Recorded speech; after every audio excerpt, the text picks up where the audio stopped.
Hi everybody, today we're going to talk about the binomial distribution, and I'm going to show you how to use the binomial distribution in both Excel and Desmos. The only reason this video might be a little bit longer is because I want to make sure you understand what the binomial distribution is doing. So the Excel and Desmos part will actually be really quick. I just want to make sure we understand what we're doing before we proceed. So a quick overview of what we're going to do. A binomial distribution is the probability that an event will occur X out of 8 trials. It is important that the event can either occur or not occur, so we don't have an in-between. It's a yes-no kind of question. We're going to use P for the probability that the event happens, and then if we needed it, 1 minus P would be the probability that the event does not happen, but I don't really see us needing that today. So for an example, to give us some idea of what's going on, I took this graphic which talks about blood types, and you can see the distribution. And I'm going to take the bottom one, which is O positive, and it says about 38% of people have type O positive blood.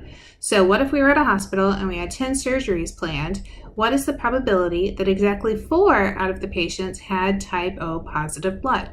So what are we looking at here? We have 10 trials, and we want to look at the probability that 4 times we have this success of having type O positive blood. And you couldn't have type A or type B, right? We're not looking at any of the other types, only the success of having type O positive. So if we're going to use Desmos, what we have to do is type in binomial dist, and then we put parentheses with the number of trials and then this probability of success. So I only have to put in the 10 and the 0.38. I don't have to do anything else yet. So let's go over and look at that. All right, so as always, as we start typing, it's in italics.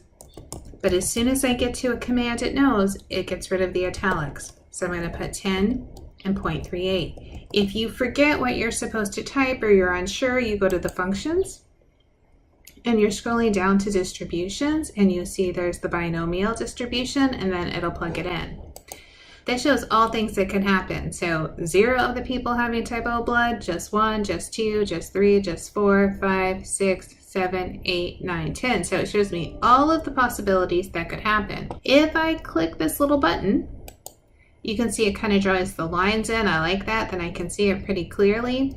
And if we were looking for 4, which you could count 0, 1, 2, 3, 4, or when you click on it, you can see that's 4. It says the probability is 0.2487.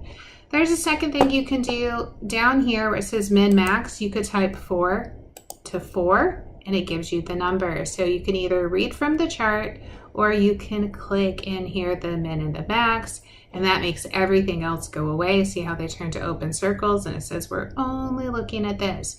If you want to see things a little bit better, remember there's always this magnifying glass that will zoom fit it, and then you can see the individual outcomes. Let's stay on this idea of being at the hospital, us having 10 patients, and we want to know the probability 4 of them have type O blood, and let's look at how we would do this in Excel. So Excel is kind of similar. Remember, we always type equals when we want Excel to do math.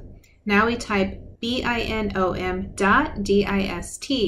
Then you put in 4 to say I want exactly 4 people to have type O blood.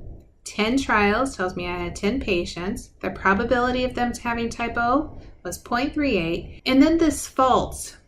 Excel is looking for it. Do you want a cumulative distribution or do you only want to know this number? So we only want to know this number, so we type in false. So this is the basic format that you do.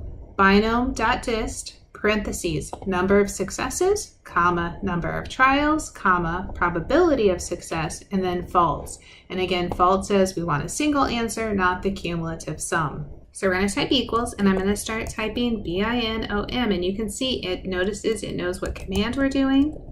So we're going to say that we have 4, and it gives you underneath, see it says number S, so 4.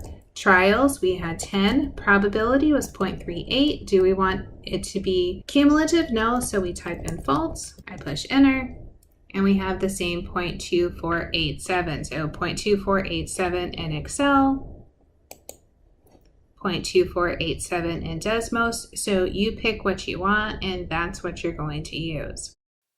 So let's try a few more problems. When I look at the first one, this says produce the probability histogram of the following and state if the distribution is symmetric, skewed left, skewed right. So let's start with the first one. We want to make a histogram using n is 30 and p is 0.24. So remember, I type binomial distribution.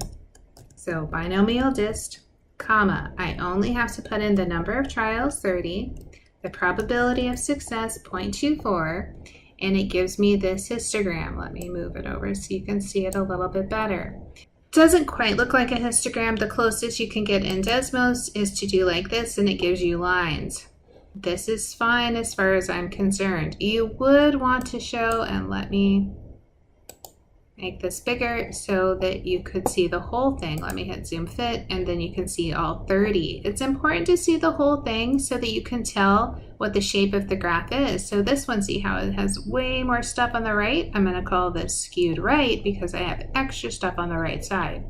All right, the second one says n is 40 and the probability is 0.47. So let's try that. So I'm just going to switch that to 40, comma, 0.47. Let's increase our screen. It looks really symmetric. The right and the left look pretty close together, so I would say that's a symmetric graph. The last one says binomial distribution with n is 12, and then probability is 0.75. So let's zoom fit that one. And then this one looks, it is skewed to the left. I have a lot more stuff on the left than I do on the right. The second part says, suppose x is a binomial random variable with n equals 42 and p equals 0.33. So let's put that into start. So 42.33.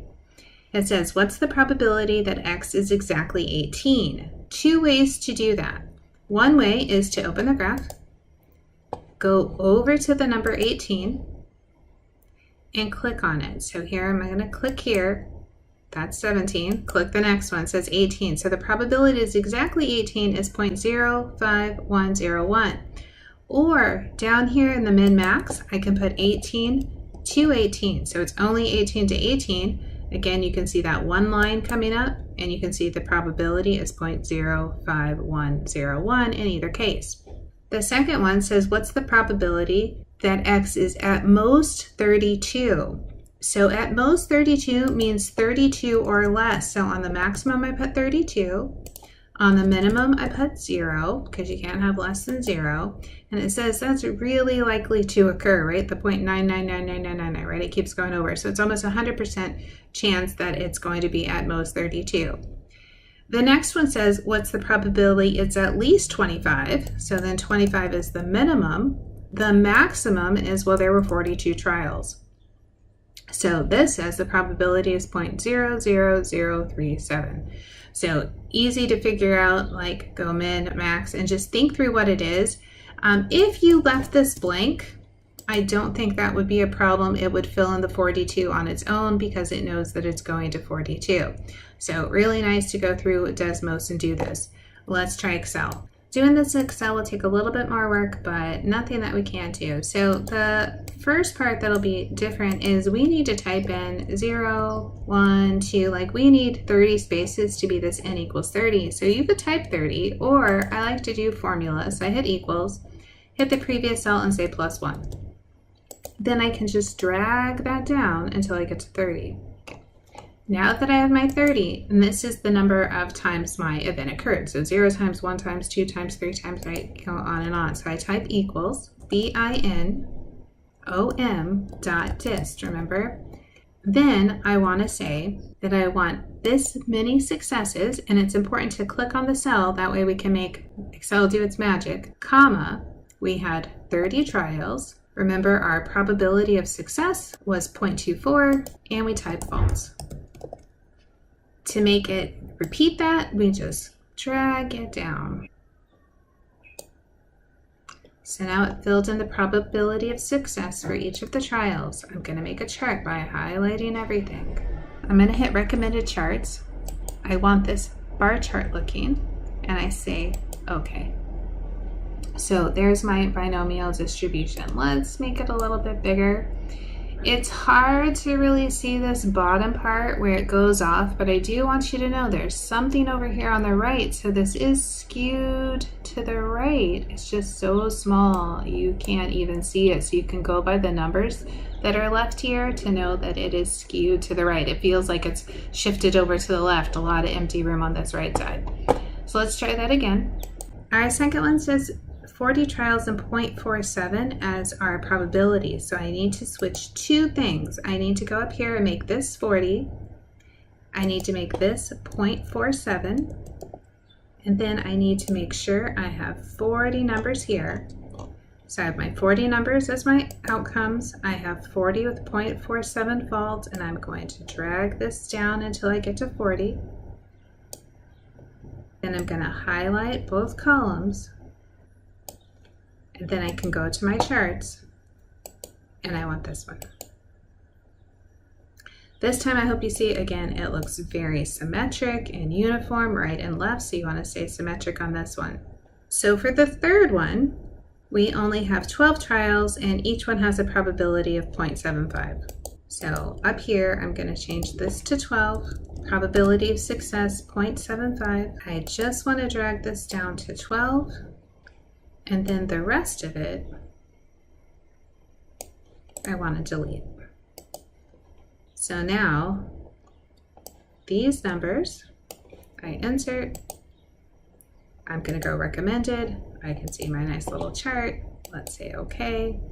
This one is skewed to the left. I have more stuff on the left than I do on the right. The second problem says, suppose x is a binomial random variable with n equals 42 and p equals 0.33. What's the probability that x is exactly 18? We know what to do. So we have to say equals binom dot dist. We want exactly 18 of 42 with a probability of success of 0.43, not cumulative, so you say false. You get 0.05101. If we want at most 32, so now this one is binom dist. Again, this time we say 32 of 42, probability of success 0.33, but now you say true. So the true does add it all up. And do you remember when we were on Desmos, it was like the 0.99999? Same thing here. It adds up to 1. It's going to happen.